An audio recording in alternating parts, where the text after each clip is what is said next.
Before we jump into today's video, I need to make it absolutely crystal freaking clear that this entire thing is being done for education and harm reduction. I repeat, I do not suggest that anybody watching tries any of these horrible compounds, especially number one. Don't you dare go near number one. We are just trying to keep all you beautiful people safe. Again, the intent of this video is not to promote or glorify anything. The intent is to educate and to deter people away from using any of these things. Thank you. Hello to all of you beautiful people watching today's video. And as the thumbnail suggests, number one will shock you. These are the 5 most addictive drugs. I can't say that with a serious face. Of course, this video is done for safety and harm reduction. I want to keep all you guys safe. I'm not advocating the use of any of these heavily addictive compounds, especially number one. So let's just dive headfirst into this one. And the 5th most addictive is cocaine. Of course, when it's turned into its sister compound, well, I mean, it's just the same thing, just in a different formation. Crack cocaine, it becomes much more addictive, and this is because when you smoke rock, it hits you faster. So anything that hits you faster, that's absorbed quicker, is going to spike the amount of dopamine release. It's going to spike your high into new levels, and whether you're smoking rock or whether you're just snorting lines of white, it's an addictive substance any way you cut it. Cocaine is one of those things that destroys lives. Unlike the other things on this list, cocaine doesn't have as much overdose potential. Now, a lot of the overdose potential attached to cocaine is actually when people are mixing it with other things, even mixing with alcohol, which creates coke-ethylene in the body, which is actually much more dangerous internally to your organs than just cocaine on its own. But a lot of people aren't out here overdosing on coke. I mean, it happens, but it's not nearly as common. But what makes cocaine so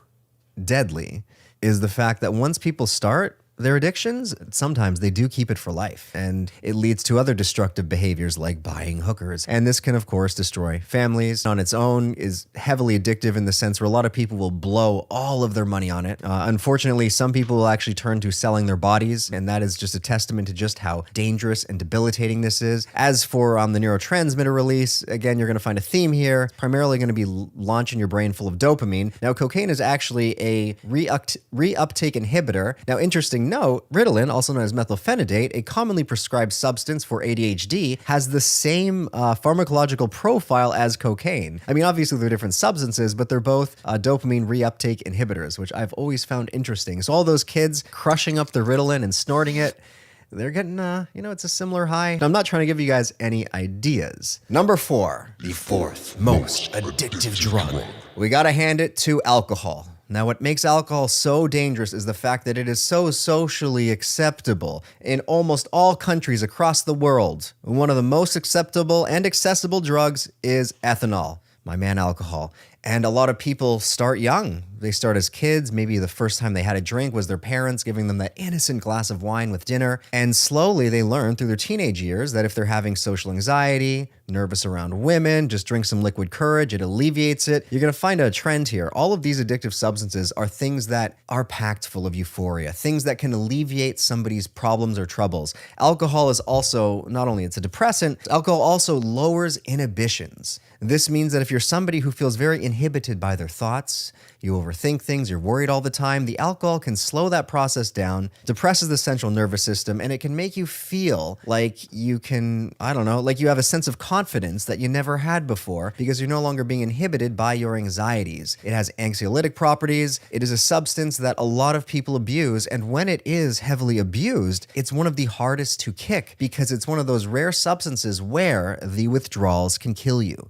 If you are a heavy alcoholic, you can't go cold turkey. There are numerous stories of people dying in rehab because they went to rehab and they were refused even a sip of alcohol, which could have saved their life. Now, I don't know about you guys, but any substance where I need to keep taking it or else I'll die is something that I'm going to avoid becoming addicted to at all costs. Of course, there's so many social repercussions attached to being an alcoholic as well. It destroys your life. It destroys families. In terms of destroying your life, I mean, look at drunk drivers. Look at, huge strain it has on your organs, liver cirrhosis. It's also one of the most common substances to be found in somebody's system after they committed suicide. How many murders happen because somebody was drunk. It is a very destructive compound that unfortunately is the staple of many societies across the world, and it is so socially acceptable, a lot of people don't even realize that it is in fact a drug. Not only a drug, it's a very hard drug. There's a lot of illegal substances that would never touch the danger potential of alcohol. For example, mushrooms. Nobody's ever died from eating too many mushrooms, at least not physically speaking, but people aren't eating too many mushrooms and then dropping dead from an overdose. And mushrooms are illegal in a lot of places, but then we got legal stuff like alcohol that's killing people numerous ways, left, right, and center, and people drink it with a smile and they see it as the answer to all their problems. Like, if you're celebrating a win, let's have some drinks. If you're not celebrating a loss, but if you're enduring a heavy loss, let's have some drinks. It cheers you up when you're down. It makes you feel better when you're already up. It's a very versatile compound that unfortunately has a lot of risks attached to it. Number 3, third most addictive substance, we got to hand it over to ice. Meth. Methamphetamine. Those blue rocks from Breaking Bad. Maybe blue, but it's the bomb. Blue, yellow, pink.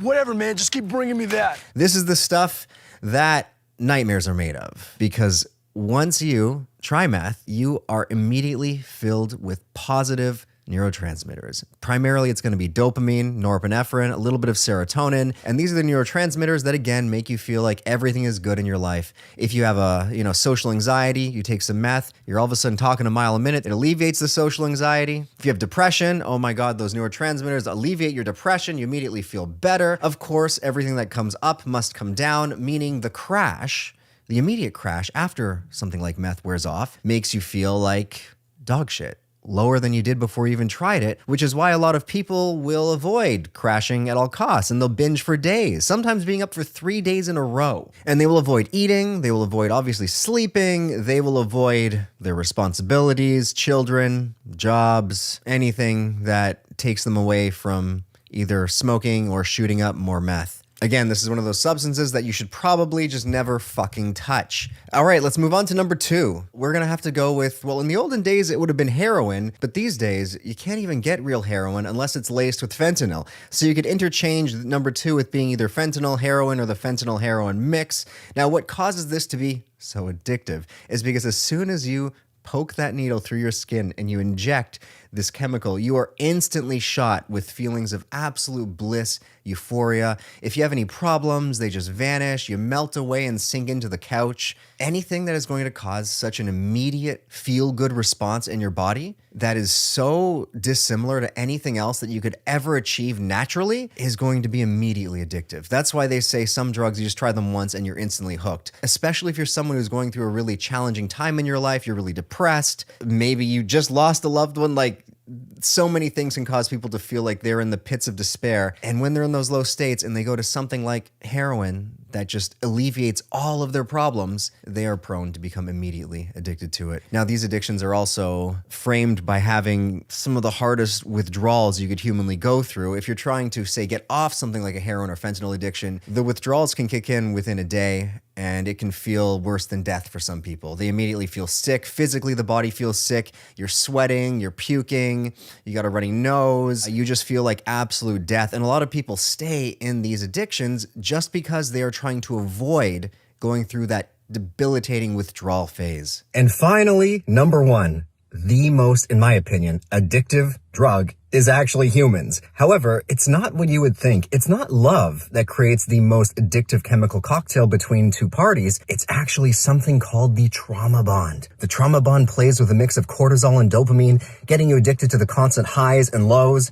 And it is the reason why women who are in severely physically abusive relationships don't leave their partners. Well, it's one of the reasons. I would wager it's the biggest reason. Don't get me wrong, feeling love for someone is a very addictive chemical release because of that oxytocin, but the trauma bond just takes things to a whole other level. And for those of you who think I'm absolutely batshit crazy for including humans as the most addictive drug, well, when you are trauma bonded to someone, it creates an extreme chemical dependence. In fact, a lot of drugs like, say, amphetamines or methamphetamine, how they actually work is it's kind of like an instruction manual to your brain, which signals your brain to release more dopamine and to block the reuptake of dopamine. Meaning things like stimulants aren't actually giving you anything. It's all coming from within you. So the chemical dependence from, say, a relationship is, again, offering your brain instructions to release more of this addictive neurotransmitter. The two things are very, very similar. Now, a lot of people seem to have a misconception on how a trauma bond is formed and also what a trauma bond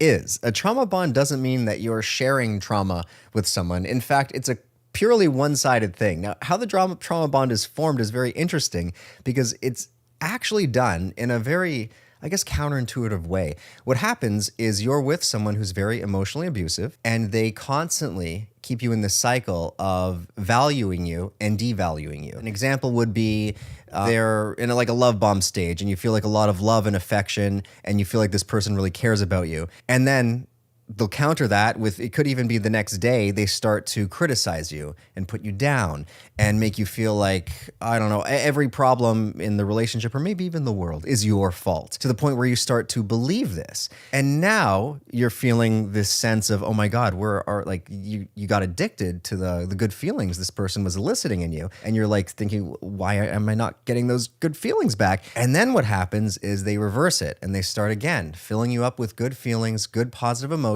And it's a cycle of constantly praising you and then abusing you, praising you, abusing you. And this creates what is called the infamous trauma bond. And the trauma bond can actually be so severe and addictive that you would think that somebody in that situation would want to get away from it and run. But in fact, it messes with, again, this is what it does. It causes the addiction to the dopamine, and the constant spikes in cortisol causes such a strong addiction that often someone who is trauma bonded will go out of their way to take more and more abuse. They will do anything they can. They will convince themselves of lies. They will make excuses for the person. Even if the person is cheating, you name it, any horrible behavior they're doing, they will keep making up these excuses because they are so addicted to that spike after the drop. And this keeps people stuck in abusive relationships that they themselves know are dangerous, sometimes for life. It's a phenomenon that happens to people, and it doesn't logically make sense why it would be so addictive. It sounds counterintuitive, like yes, there's good and bad, but why wouldn't you just get out of it? And part of the reason is you become not only addicted to the good feelings, but you're addicted to specifically the person who is eliciting these feelings out of you. You see them as the only one who can pull you out of the pits of despair that they've sent you down into the depths of. So you start to assign the person causing your trauma as both the hero of your story and the villain. And it's not something that you can rationally think your way out of. In fact, again, all experts suggest that the only way to make it out of those terribly addictive cycles is to treat it like a drug addiction. You have to abstain. You have to remove them from your mind. And just like any drug addiction, this is so much more difficult than it sounds, because it is an actual release of neurotransmitters in the brain that is pretty much in line with being addicted to something like heroin. It is insanely challenging. When, say, somebody leaves a relationship, somebody dies that they loved, this addiction can last, again, for years because that person was the only one.